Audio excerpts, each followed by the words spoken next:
ver com o momento que a gente está experienciando aí na vida terrena. Esse estudo, com certeza, não é pedante falar isso, porque eu tenho certeza que todo mundo que já fez o estudo sente isso de alguma forma. Não sai de mim sem ter me transformado. Foi um estudo muito importante para mim. E o que eu vou passar para vocês é o que tocou nele para mim no momento que eu vivencio. E todo o estudo é assim. Por isso que é legal a gente fazer o estudo. É diferente uma leitura passiva que a gente faz de um texto, né? De qualquer texto, não que esse seja um texto qualquer, mas de qualquer texto que nós façamos, uma leitura passiva é diferente de um estudo. Então eu convido todo mundo a fazer o estudo. É muito interessante como que a espiritualidade age na nossa vida e traz aquilo que a gente realmente precisava naquele momento, não só de ouvir, mas de experienciar, de viver, de modificar no íntimo da gente. Então é muito, muito bacana isso. Esse talvez tenha sido um dos que mais transformou realmente. Então eu convido não só a ler o capítulo, que ele foi importante, né, para mim, mas que fazendo o estudo, cada um tem essa oportunidade, que é bacana demais. É a emoção. Você sentiu? Então, estamos no capítulo 12, Os Descobridores do Homem, do livro Jesus no Lar, do Chico, pelo espírito do Lúcio. A capa do livro é bem essa aí mesmo que eu coloquei. Então vamos lá. Já sabemos que Jesus estava na casa de Simão Pedro, conversando com os apóstolos, no que a gente chamaria de primórdios do Evangelho no lar, né? E aí, eles estavam lendo o livro de Jó e falando sobre a fidelidade da alma ao Pai Todo-Poderoso. Nessa esteira, Jesus, muito alegremente, resolveu contar uma história para os discípulos. E aí ele contou que lá em Nínive é aquela cidade que o Jonas foi cuspido da baleia, só para que as pessoas entendam onde é. Eu procurei um mapa, mas eu não achei nenhum mapa legal para contextualizar a gente ali na região, porque todos falavam da história do Jonas. Eu não queria ligar porque não tem muito a ver, assim. Eu até pesquisei achando que tivesse alguma informação a respeito disso, mas nem era. Então, só para saberem que é o lugar lá do Jonas e da baleia. Então, lá tinha um homem tão consagrado a Deus, ele era tão devotado, que todo mundo na cidade falava que ele já era santo, que ele tinha que ir para o céu. E aí todo mundo falava tanto isso, que essas palavras reverberaram lá no alto. Chegou lá nos arcanjos. E aí os arcanjos falaram com Deus: ô Deus, esse homem está pronto, traz ele para cá de uma vez. Traduzindo foi assim. E aí, a divina sabedoria falou: não é bem assim não. Antes de trazer ele, nós vamos lá testar. Vamos ver se é isso mesmo. Ele usa esse termo, verificar se ele realmente está pronto. E aí, Deus, manda anjos educadores a serviço do Altíssimo e enviaram para a terra. O que eles enviaram para a terra? Enviaram os descobridores do homem. São 4 rudes descobridores de homens santificados. Eu fiquei muito curiosa, como assim, um descobridor de homem, né? Esses descobridores são a necessidade, o dinheiro, o poder e a cólera. Só isso. Bem rude. Não, é rude, não é à toa, né? São rudes mesmo. Então, e daí? É o que são, viu, gente? O que são os descobridores do homem? É porque eu tinha escrito outra coisa, pensei outra coisa. Isso. O que são esses descobridores do homem? Esses 4 descobridores? Eles nada mais são do que as provas, os desafios que Deus coloca na nossa vida para que a gente solidifique, verifique, comprove se a gente já adquiriu aquelas virtudes ou não. Então elas são provas indispensáveis das virtudes que já desenvolvemos ou não. Se já desenvolvemos, a gente vai passar naquela matéria. Se a gente não, a gente toma uma bomba, volta e tenta de novo. Não é assim? Não é para isso que a gente está aqui? Lembrando que é para isso que a gente está aqui. A Terra é o quê? Um mundo de provas. Até esse ano, né? Dizem que a 2019 começa a transição, que vai se solidificar até 2050, alguma coisa assim. E aí sim seremos um mundo de regeneração, né? Eu custei achar uma regeneração na minha cabeça hoje. E então, lembrando que estamos no mundo de provas. Provação é nada mais que a situação muito difícil ou excesso de sofrimento, que testa a capacidade de superação, fé religiosa e preceitos morais. É uma prova, o ato de provar. A prova nada mais é do que a demonstrar a verdade, a realidade, a autenticidade de uma coisa. Dar testemunho, mostrar, demonstrar. Então não adianta a gente achar que passou, que sabe tudo daquilo. Conhecimento teórico a gente tem, mas e aí, na hora do vamos ver? A gente sabe mesmo? Na hora que os 4 rudes descobridores do homem nos assolam, como que a gente fica? Então, lembrando que os 4 rudes descobridores do homem foram enviados por Deus à Terra para testar aquele santo, para ver se ele estava pronto, aquele santo, para ver se ele estava pronto realmente para ir para o céu, como os outros achavam que ele estava. O primeiro dos descobridores que sempre vem é a necessidade. Jesus fala nessa historinha que sempre vem a necessidade primeiro. O que a necessidade traz para a gente? Quando eu falo em necessidade, a primeira coisa que eu lembro é de privação, falta. Daí vem a necessidade. Necessitar o quê? Daquilo que eu não tenho, né? Então, privação, doença, obstáculos. Eu achei muito interessante o abandono também. Ele cita exatamente o abandono de dos familiares, dos entes queridos. E aí, esse santo, esse homem, que se dizia, né, que diziam dele que ele era santificado, passou pela prova da necessidade, porque ele compreendeu a necessidade como operária celeste. Ele sabia, ele entendeu que a necessidade era um meio divino que foi colocado na vida dele para que ele demonstrasse as virtudes dele. Então ele passou no teste. Joinha para ele. Quando a Júlia passa na prova, eu faço troféu joinha para ela. Aí veio, e é interessante uma coisa que ele fala, que foram mandados cada qual ao seu tempo. A gente fala aí que Deus manda o frio conforme o cobertor, né? Eu achei interessante isso. Ele não mandou os 4 juntos, ele mandou cada qual ao seu tempo. Ele mandou a necessidade, ele passou na prova. Próximo, dinheiro. O dinheiro é o quê? Ele veio. Mesa alta, cheia de recursos, todo mundo o considerava, ele era bem quisto, porque ele... E aí? Como que ele se portou em relação àquilo? Ele não caiu naquela armadilha do dinheiro, de prazeres fáceis, afastou todas essas questões da vida dele. Ele foi caridoso, distribuiu as posses, conquistou o equilíbrio financeiro, ajudou muita gente. Então ele passou na prova do dinheiro. Deus foi lá e mandou para ele o terceiro descobridor do homem santificado, que foi o poder. O que o poder traz para a gente? Honrarias, dons. Só que ele percebeu já de cara que aquilo era só empréstimo, era transitório. O poder, ele é uma providência, a providência celestial que deu aquilo para ele. Então ele fez o quê? Ele fez um bom uso do poder. Ele usou com brandura, instrução e trabalho bem orientado. Então, com o poder que ele tinha, ele ajudou todo o povo dele. E nisso ele conquistou obediência e admiração do povo. Então, ele passou pela provinha do poder.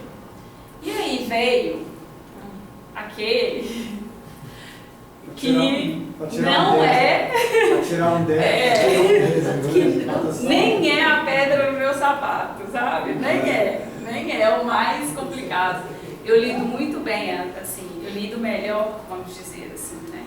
Comparando, não bem, eu lido melhor um pouco com as coisas materiais do que com as coisas emocionais.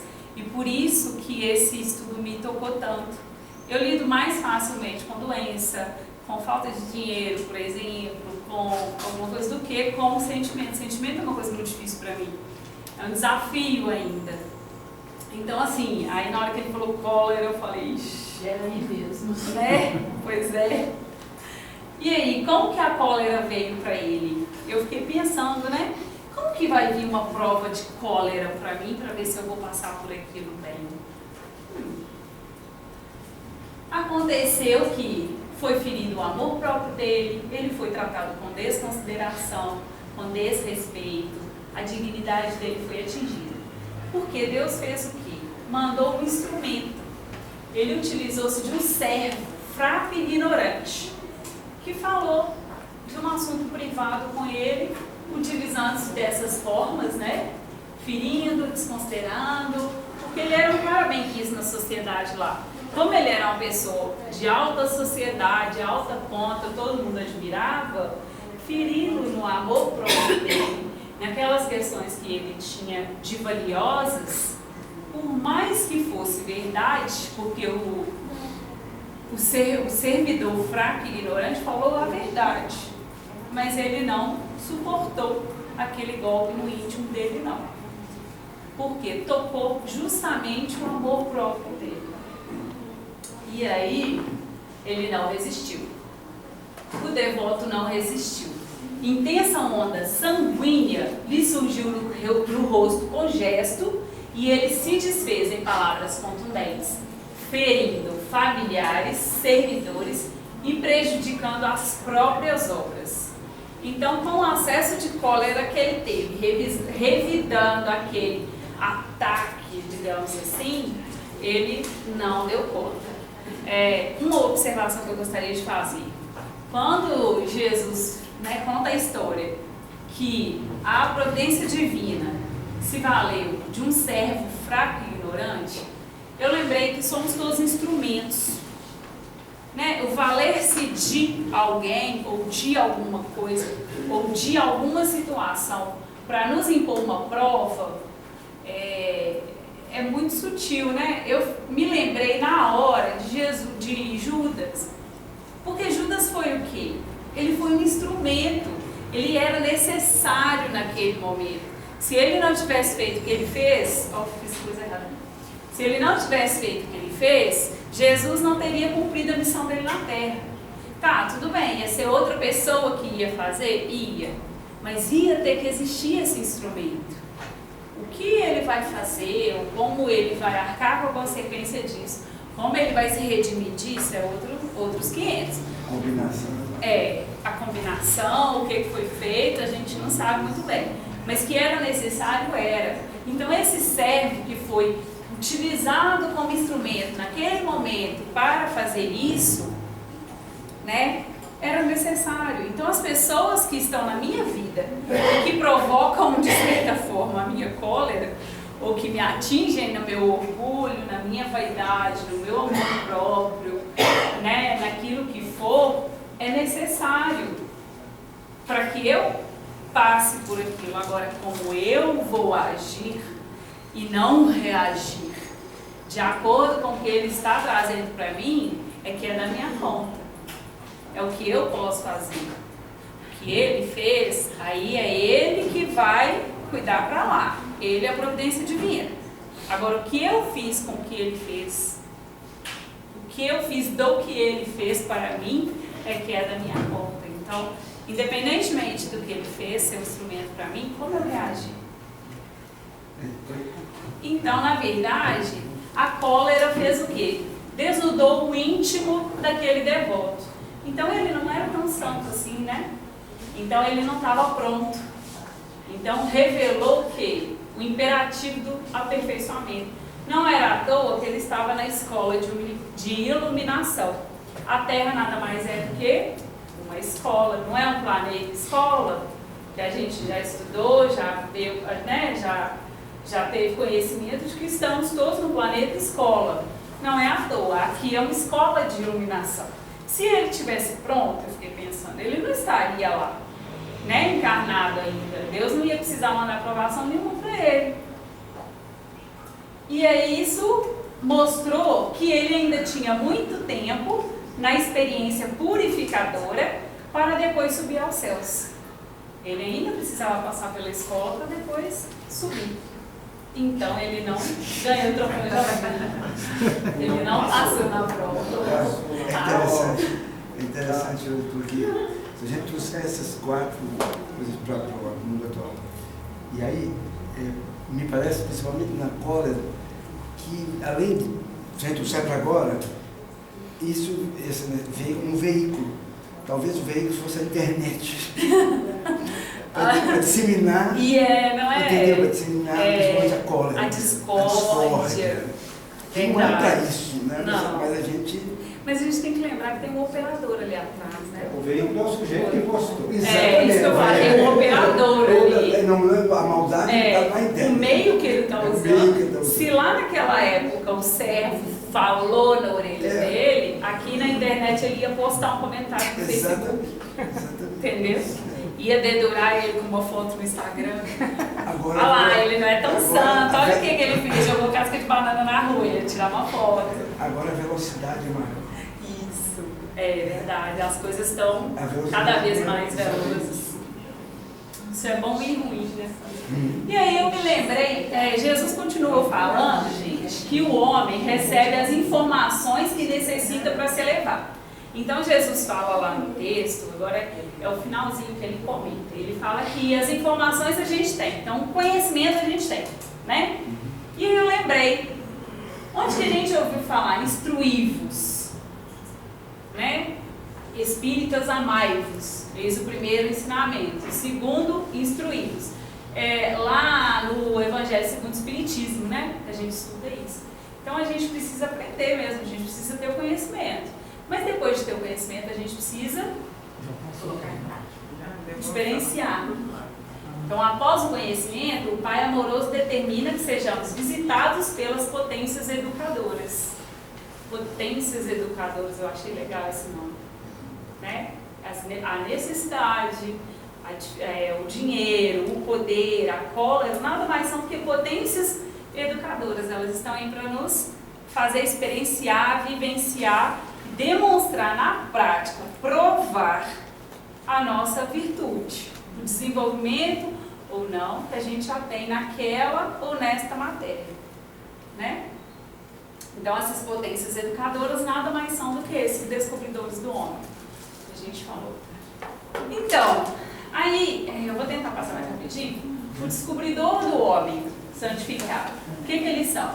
Resumindo, a necessidade, ela nos faz provar resistência moral. O dinheiro, o desprendimento e a capacidade que a gente tem de ajudar o próximo. O poder é o teste para a nossa competência de educar e salvar os companheiros, né? E a cólera?